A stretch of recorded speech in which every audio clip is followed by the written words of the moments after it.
एजाज भाई, अब कौम ने जंग जीत ली है, पाकिस्तान की मईशत बेहतर हो रही है, पाकिस्तान का जो है दुनिया में वकार बुलंद हुआ है, मगर नहीं, इनके ख्याल में नहीं, ऐसा कुछ नहीं हुआ।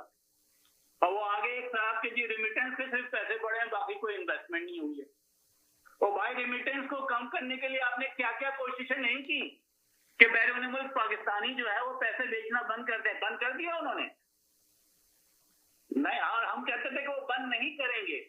आप क्यों पाकिस्तान को नुकसान पहुंचाने पे तुले हुए हैं? मेरी समझ से बाहर है कि ये पाकिस्तान की पार्टी है या मोदी की पार्टी है।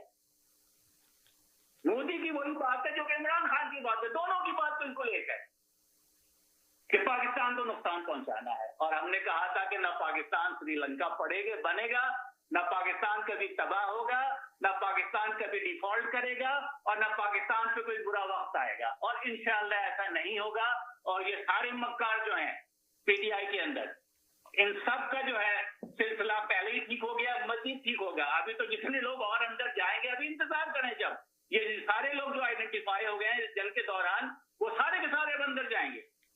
शुक्रिया जी। सैयद सलाम जी। वालेकुम सलाम। बड़ी खामोशी से आप सुन रहे थे पूरा। मैं ये सोची थी शायद आप बीच में कुछ सवाल करेंगे, आपने नहीं किया। नहीं, मैं सवाल आपको सवाल करने की जरूरत ही नहीं पड़ी इस पे। मैं पूछते थे, आप डिस्कस तो करते हैं कि जी मेरे एक क्वेश्चन है आपसे, मगर आपने नहीं किया। हाँ, नहीं, वो उन्होंने बात जो कही एक्चुअली वही बात मैं भी करने वाला था। अच्छा, सेम बात। इत्तेफाक से वो जो है थोड़ा बहुत कुछ और भी, लेकिन ये कि वो बख्शो साहब ने बात वही करी जो पहले से, काफी पहले से मैं पिन पॉइंट भी कर रहा हूँ कि पीटीआई कंफ्यूजन का शिकार है।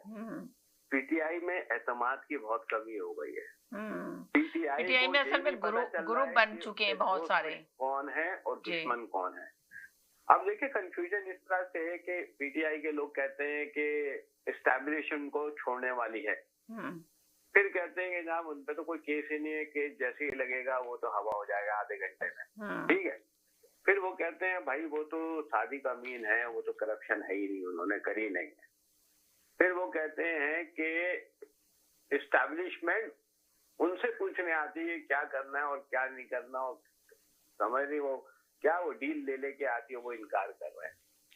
अब इन सब चीजों के होने के बावजूद फिर पता चला कि वो जो है बकरीद पे नमाज पढ़ रहे हैं लोगों के साथ और ईद पे। अब कह रहे हैं कि बकरीद की नमाज पब्लिक के साथ पढ़ेंगे, वो एक कॉलर ने कहा था जी। अब वो कह रहे हैं, खुद कह रहे हैं इमरान साहब कि एहतजाजी तहरीक चलाओ, और वो तहरीक भी ऐसी होगी जिसमें अवाम का जो है वो नुकसान नहीं होगा और गोली नहीं चलेगी। तो मैं इस्लामाबाद आने के लिए भी नहीं कहूँगा। वो कह रहे क्या है ये तो खुद लोगों की समझ में नहीं आ रहा है कि वो कहना क्या चाहते हैं। मैंने बारहा दफा कहा वो पॉपुलर लीडर तो हैं, मगर वो एक सियासतदान नहीं है कभी भी। और जब भी मैं पहले से कहता था कि जब भी उनको सियासी मुकाबला करना पड़ेगा वो बहुत पीछे रह जाएंगे। ये सियासी मुकाबले के लिए हैं। जी। इन्होंने मुसीबत कभी देखी नहीं थी पार्टी ने।